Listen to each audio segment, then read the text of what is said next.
is in 4 parts: Part 1, Part 2, Part 3, and Part 4. Now look at Part 1. Part 1. You'll hear two people organising a going-away party for a mutual friend. First, you have some time to look at questions 1 to 4.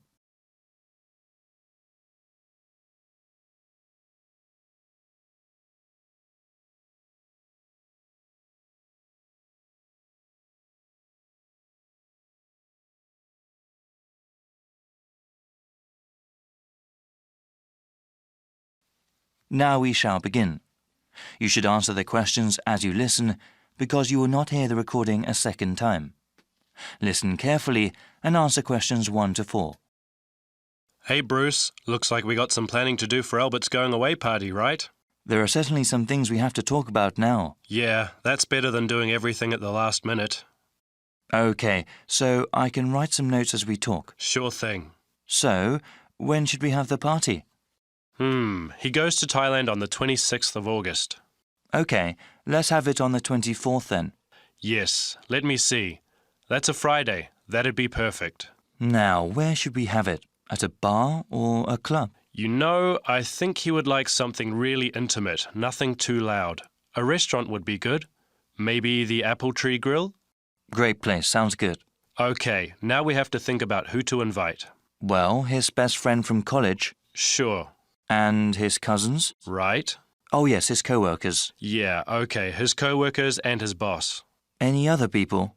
How about his yoga classmates? He does love yoga, but that might be too many people. I suppose so. I can email and text message the invitations. When should I send them? We should send them out soon, but not too early. How about the 16th of August then? Well, why not give it a few more days? The 13th? All right, I think that's a good time too. Before you hear the rest of the conversation, you have some time to look at questions 5 to 10.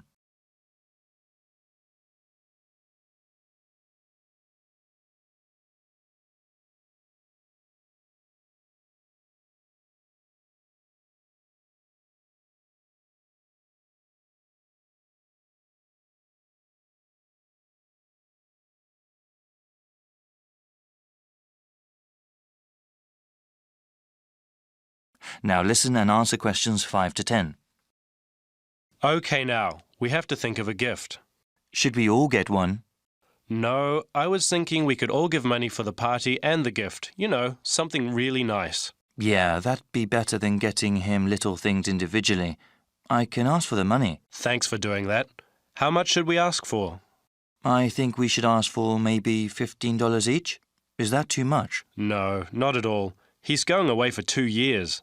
That would give us about $150. That's a good amount. Yeah, well, I'm thinking we could get him something practical.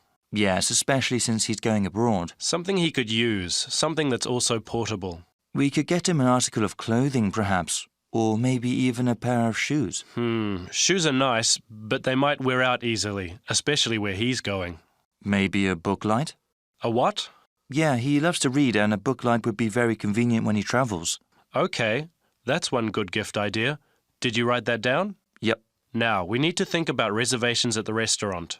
Well, we should get their big banquet room, yeah? Yes, definitely. Should we ask the restaurant to prepare a buffet? Isn't that expensive? No, I don't think it is. A buffet dinner sounds cheaper than everyone ordering individual meals. Definitely. How about drinks? They can buy drinks themselves, or bring their own. OK. Yeah, it would cost too much if we bought drinks ourselves. Certainly. We have to ask someone to bring an MP3 player. The restaurant has speakers and we can hook it up for music. Sounds good. Actually, there is one more thing that I thought we should do since Albert is leaving for such a long time. What were you thinking of? Maybe we could have a slideshow of all the fun times we've had. That'll take a little bit of work, but I think it's a great idea. Actually, in the invitation, can you ask for some photos people have of him? Yeah, definitely. I can scan them or people can send me digital photos they have. All right. I'll tell them when I send out the invitations. Then I can make a little presentation. I can't wait to see his reaction. Yeah, especially that one picture where... That is the end of Part 1. You now have half a minute to check your answers.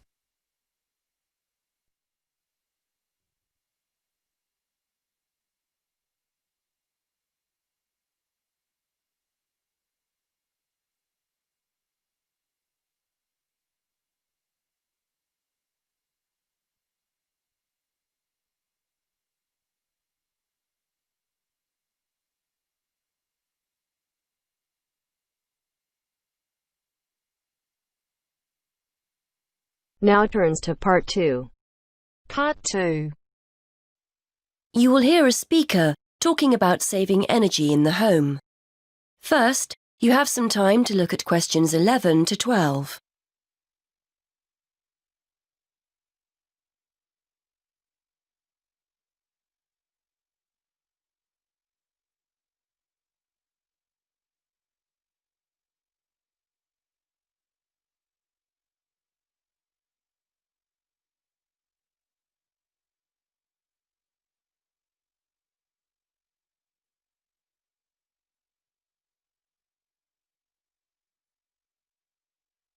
Now listen and answer questions 11 to 12.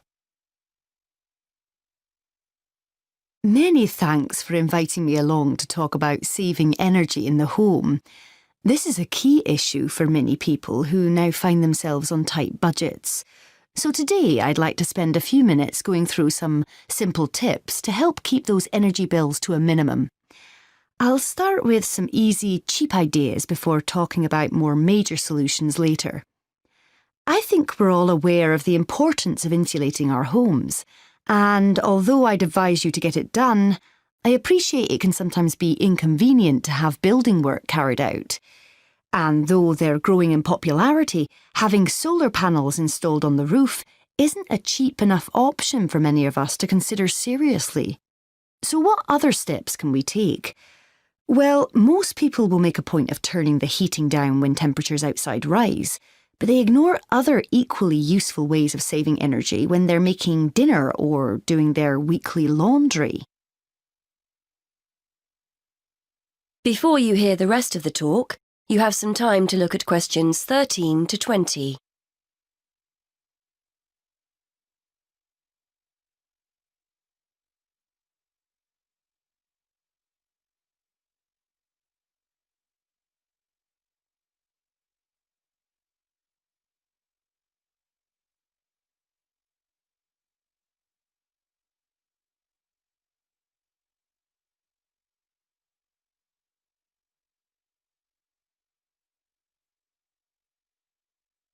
Now listen and answer questions 13 to 20.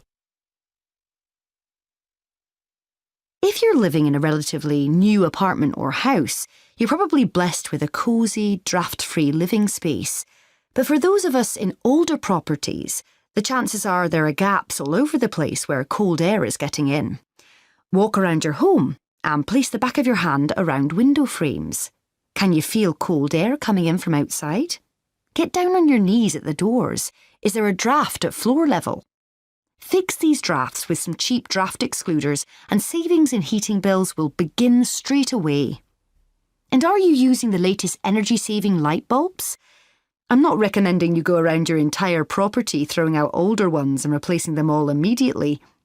But next time a bulb goes, make sure you buy an energy-efficient alternative. And what about heating? If you have radiators in every room, do you need them all switched on throughout the day? If they're on timers, set them efficiently. Then there's the laptop or your TV. Do you leave them switched on overnight or on standby? Don't waste money. Turn them off. And that goes for lights as well. You'd be surprised how many people leave them on when they go out. There are also guaranteed savings to be made in the kitchen. I'm always telling my husband not to overfill the kettle when he makes a cup of tea. Why boil more water than you actually need? When you consider how many times that kettle gets used every day, you'll appreciate just how much electricity can be saved by boiling what you need and no more. And the next time you're cooking pasta or potatoes, keep a lid on the pot. The water will boil much more quickly than if you leave it off. And if you've bought yourself a pressure cooker or steamer and it's sitting in the cupboard never being used, get it out. They're much more efficient than pots and pans. Now, the refrigerator and freezer. If the fridge is next to the cooker, it's having to work harder to stay cold. But as I'm giving cheap, easy solutions here, a kitchen redesign might be out of the question. Still, there are other energy-saving steps you can take. Keep an eye on the temperature control. We often forget to turn it down in the colder winter months when a high setting is unnecessary. Also, remember to defrost the freezer frequently and try not to overfill it, as this isn't the most efficient way of using it. The washing machine is another potential money saver. A lot of people wash at 40 degrees Celsius, but it's often okay to drop the temperature down to 30 degrees Celsius with similar results. And remember to either wash full loads or select the half load programme. Again, a surprising number of people forget to do this. And is it really necessary to dry your clothes in a tumble dryer? If you have a garden or a yard, hang them outside. Or if you're drying them inside, get yourself a cheap clothes rail rather than hanging things over radiators, which robs you of valuable heat. Now, let's turn to some of the help our local council is offering to householders to save energy. That is the end of part 2. You now have half a minute to check your answers.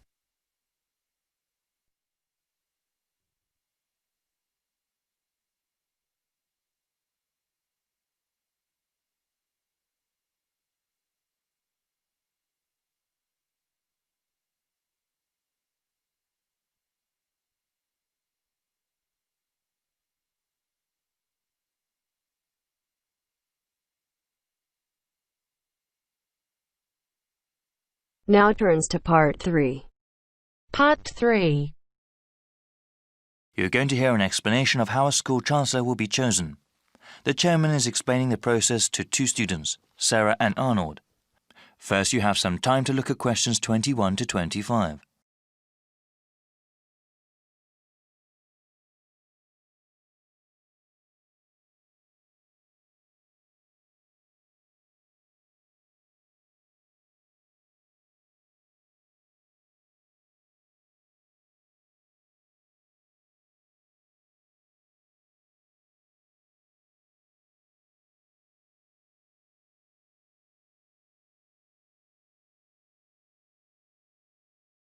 Now listen carefully and answer questions 21 to 25. Good evening, everyone. I hope you've both taken a look at the documents given to you. As student members of the University Chancellor Selection Committee, you will help to select a new chancellor for our university. This person will be responsible for the operations, academics, and budget of the university. Today, I want us to talk about getting feedback from other students and about the selection process. Okay, so what exactly will our roles be? You both are full members of the committee representing the interests of the student body. When we go over the applicants for Chancellor, your votes will count the same as other committee members. The same as other faculty and administrators? Okay. Indeed. It is important to have student input in the selection process. That will be part of your duties as committee members, to talk to the student body and get a feeling for what they want in a new Chancellor.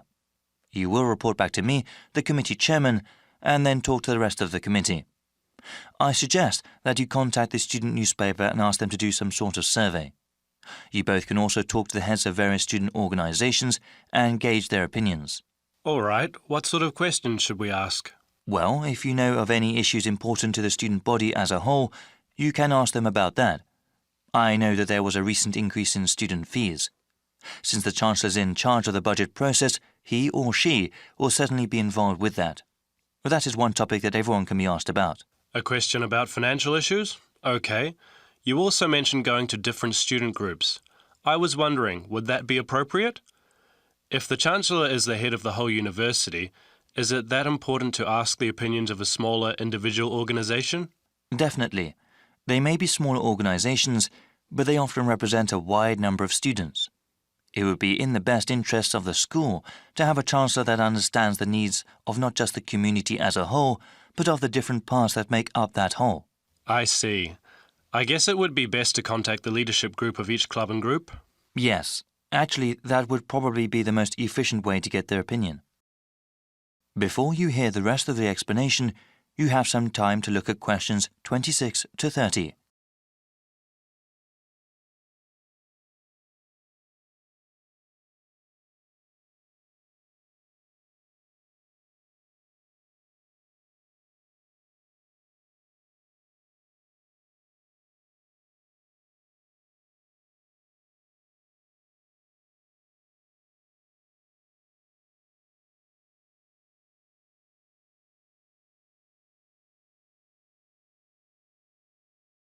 Now listen and answer questions 26 to 30.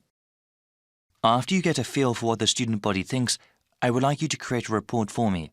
As chairman, I am responsible for making sure the different views of the students, faculty and the administration are heard. So what happens after we submit our report to the rest of the committee?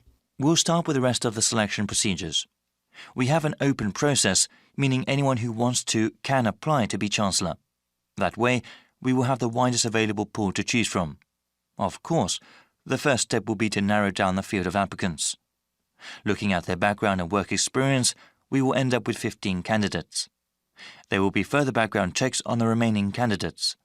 These checks include talking to the references a candidate has listed, as well as asking about them at any previous institution they may have worked at. This is quite a rigorous process, isn't it? It has to be. The Chancellor represents the university, so we need the best qualified person. After the background checks, we will contact candidates and ask them to come in for an interview before the committee. I remember hearing that we'll also be sitting in on those interviews.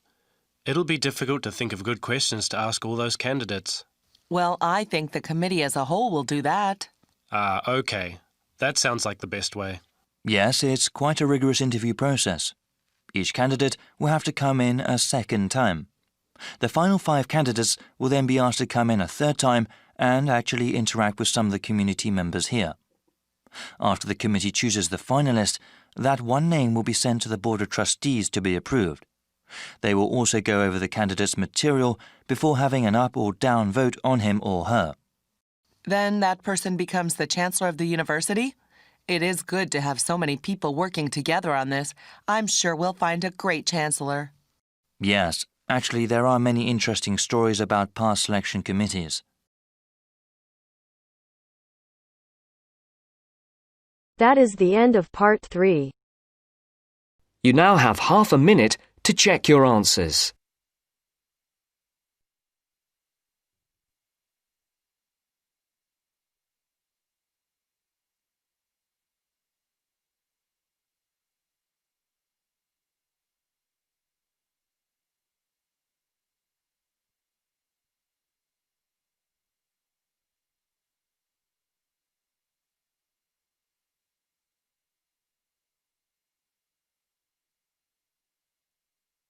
Now turns to part 4. Part 4. You are going to hear a lecturer giving a talk on a type of fundraising for business called crowdfunding. First, you have some time to look at questions 31 to 40.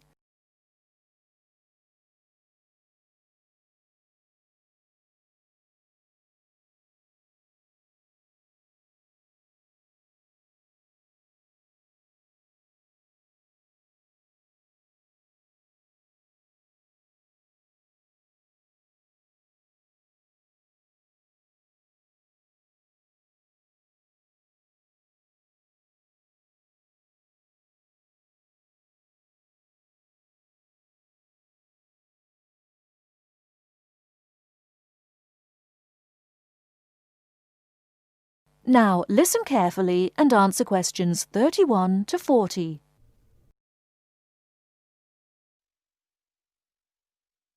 Good morning, everyone. Today, we're continuing our look at funding opportunities for small startup businesses. The emergence of social media has given companies the ability to connect with fans and potential customers directly. On the back of the growth in social media, a model of raising finance has emerged known as crowdfunding. This revolutionary way of raising finance began with micro-lending in the 90s. More recently, an equity-based model has emerged that allows people to invest directly in a new company. We're going to examine this in more detail later, but let's turn first to a third model, which I'll term a fan-based model. With this model of crowdfunding, individuals are encouraged to give an amount of money to support the launch of a project or initiative without the promise of any financial return. Instead, there's a reward for donating. This contrasts with the micro-lending model, which would require a return on investment, and the equity-based scheme, which may offer shares. Crowdfunding portals or websites allow the business concerned to present the initiative along with the financial target required. There's a fixed time limit for fundraising, and if the target amount is reached, all donations are paid to the company or individual. Whether it's an author planning to write a new book, an independent film company looking to make a new film, or a technology company with an idea for an app, the person or company needing funding would turn to its fan base for support. This is managed through one of the many crowdfunding online portals that have emerged. Of course, a fan or supporter of a particular initiative is likely to give money anyway. But donation-based crowdfunding will often make donating even more attractive by offering a rewards-based incentive scheme. Let's take a film company, for example, that needs funding for a new film. For a small set donation, the donor might be offered a free ticket to the premiere or a DVD of the film. A larger set donation might be rewarded by the chance to attend a launch event when the film goes live. Those people who make bigger donations could even be offered the chance to meet the cast of the film, whilst the highest level donation could see the person's name mentioned in the film credits. For companies that already have a significant fan base, crowdfunding offers a fantastic opportunity to raise money quickly from a large number of people, each of whom donates just a small amount of money. Compare this to the time and effort that would be needed to sell your idea to investors or your bank manager, particularly in an age when raising finance can be difficult. The company may also have links with partner companies or organizations that run fundraising events. In this case, you can significantly increase participation by working with these organizations to promote your crowdfunding project. Another significant advantage is that you can reach out to your fan base for feedback on the project while it's being developed, thus making the final product more appealing. Crowdfunding enables you to raise awareness of the product at an early stage, thus increasing the potential for sales. With so many people behind you, it can also act as a great incentive to get the best possible product out on time and on budget. However, there are disadvantages to bear in mind. The model can be described as all or nothing. If you don't reach the monetary target required in the agreed time, all promises of donations are cancelled and no money is paid, leaving you back at square one. Should this happen, or still worse, you receive the funding but are unable to come up with the product, not only will your fans end up disappointed, but the portal will record the fact that you failed to reach your target, or that the initiative failed. Fulfilling all the pledges that you've made to people can also be very time-consuming. For example, remembering to send out copies of books or free cinema tickets can sometimes be forgotten in the excitement and frenzy of launching your product. People sometimes forget to factor in the cost of rewards when calculating profit margins. But these can be significant. And finally, if you have a small fan base, for example, you're a new company or have a small social media footprint, raising awareness of your initiative will be challenging.